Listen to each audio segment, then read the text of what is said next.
Throughout its history, the Academy has selected some of the best films of all time to win its biggest award, which is Best Picture. In this video, we will outline 10 of the Best Picture winners of all time.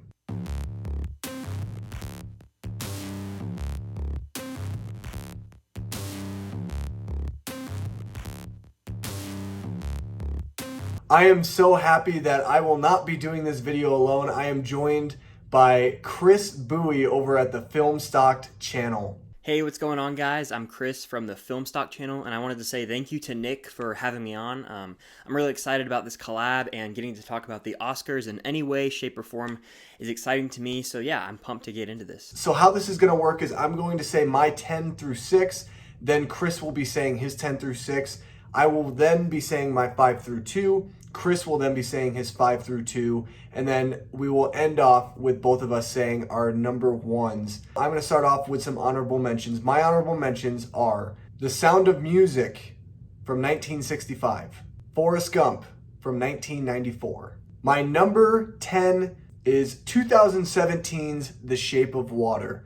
Guillermo del Toro finally won an Academy Award, something that a lot of us have known for a while he was going to eventually win. He gave us a film that is truly inspired by other movies like Beauty and the Beast, and it brings together two different beings that deal with their own personal traumas, and they have their own personal backgrounds. This is a film that I wasn't excited about, and then when I saw the movie, I understood why it won Best Picture, because this film not only tells a beautiful story, but it does something very unique in that it brings us kind of something horror-centric and makes it beautiful, makes it full of life. And I think that having a movie like The Shape of Water win Best Picture, maybe it wasn't the ideal pick for everybody, but it showed that the Academy wants to be more diverse. I would consider Shape of Water at times to be a horror film, and I know that the Academy has shied away from horror in the past. With this movie winning, it helps the horror genre possibly become more involved in the spotlight for the Academy to see, especially with its members getting younger and younger. The Shape of Water is one that truly shows that anything is possible on Oscar night. My number 9 is 1997's Titanic. I'm gonna admit, I am not the biggest fan of Titanic. I do think the movie's a bit overrated. However, the reason why it's on this list is because I truly do think that this is one of the best picture winners of all time. Because this is a film that at one point was the highest grossing film of all time. This movie was so popular, it was so big, that a film like this should never be able to have the legs to win Best Picture at the Academy. This movie really set the bar for the Academy to not just look at smaller independent films for its biggest award, but give the recognition to big budget blockbuster hit films like Titanic. My number 8 is 1999's American Beauty. Kevin Spacey gives his best performance of his career in this movie. I know that he is someone that we don't talk about anymore because of certain personal things that have happened, and he's not a very good person, but he does give a great performance as this man Lester, who really is trying to figure out what the American dream is all about. He's miserable in his everyday life.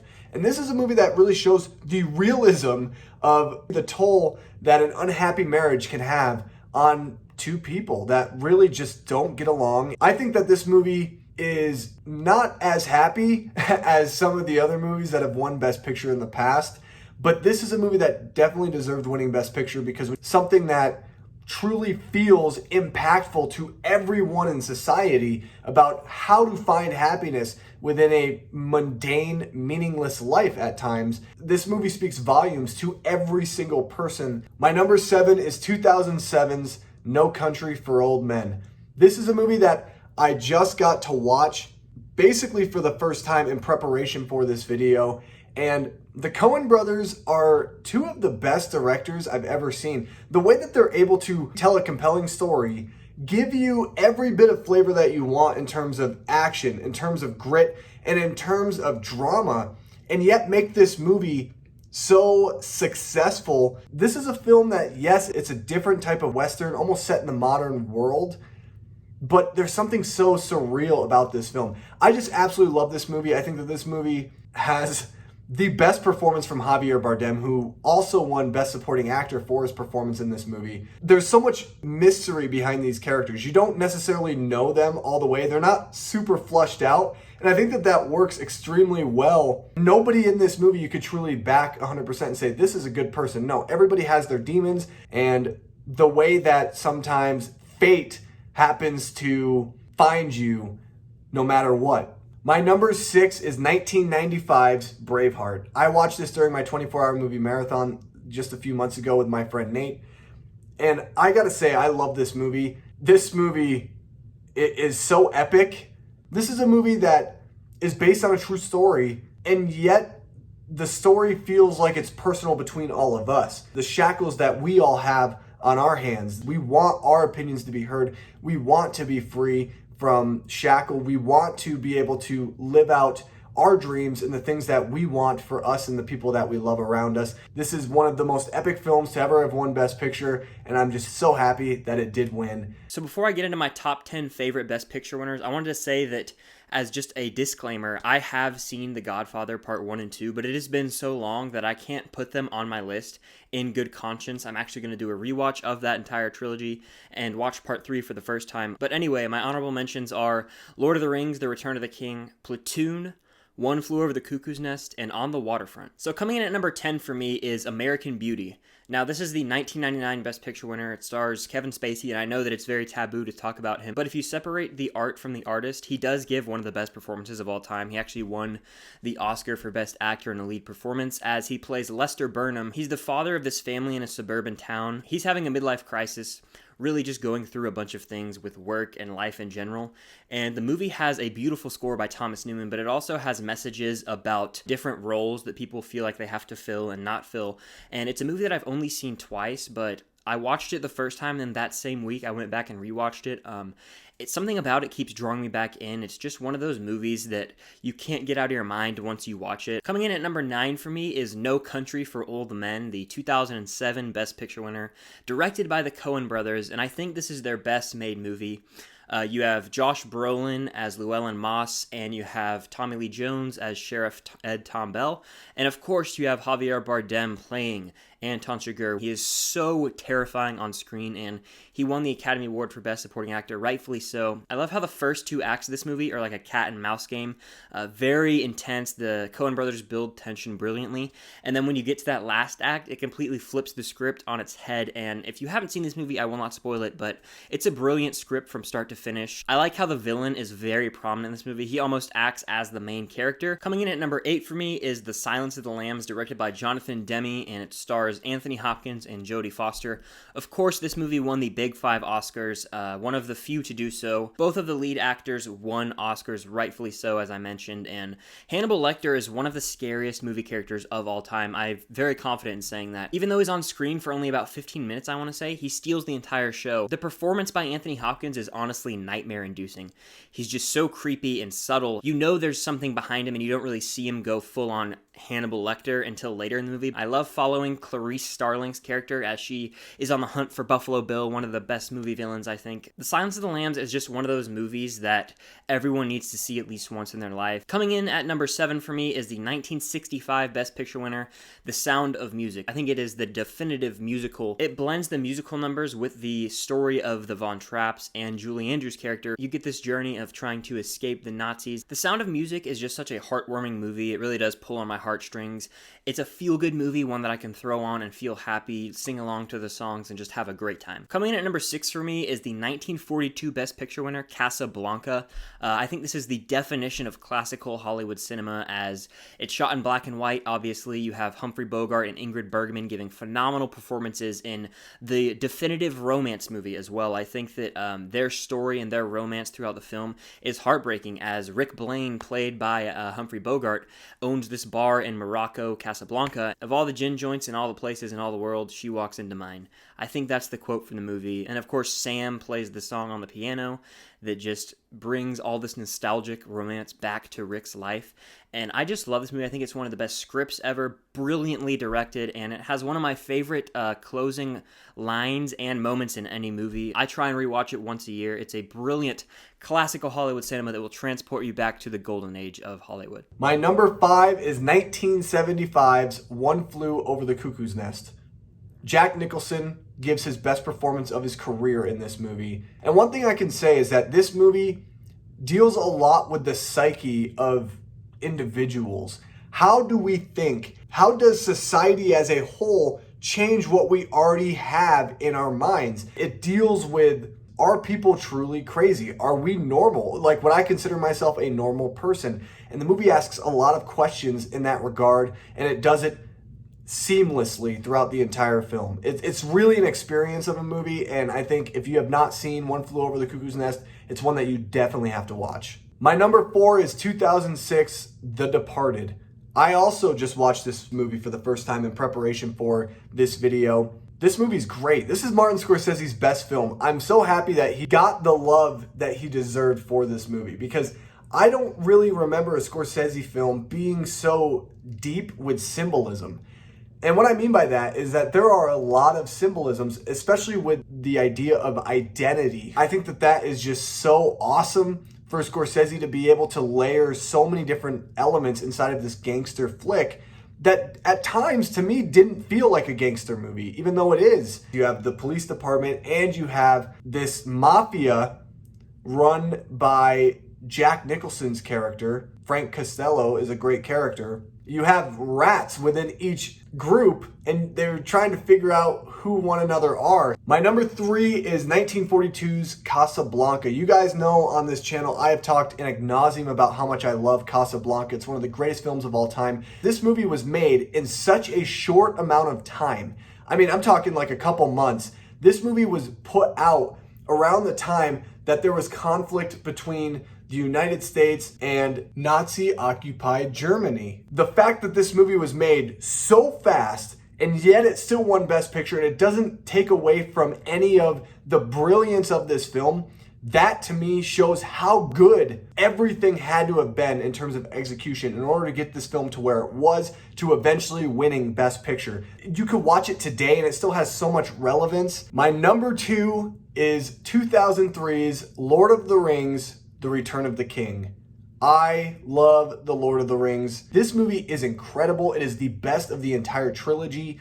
It's a movie that, to me, every time I watch it, I love it more and more. This is by far the most epic movie that the Academy has ever selected. I said Braveheart was super epic, and it is, but this movie in strides is way more epic. It swept at the Oscars. It won everything it was nominated for. Not only is this movie geeky, which, you know, a lot of the time the Academy likes to stay away from geeky stuff because they don't understand geek culture.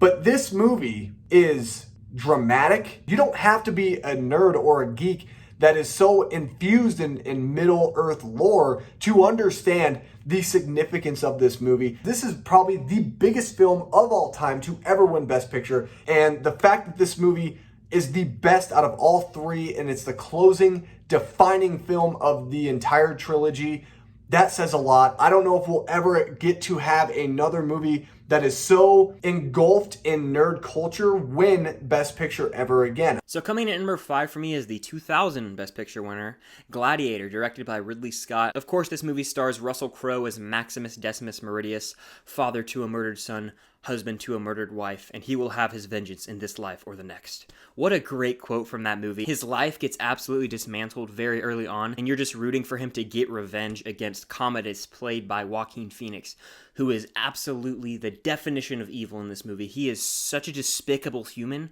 who you just hate. You love to hate him in this movie. He got nominated for an Oscar.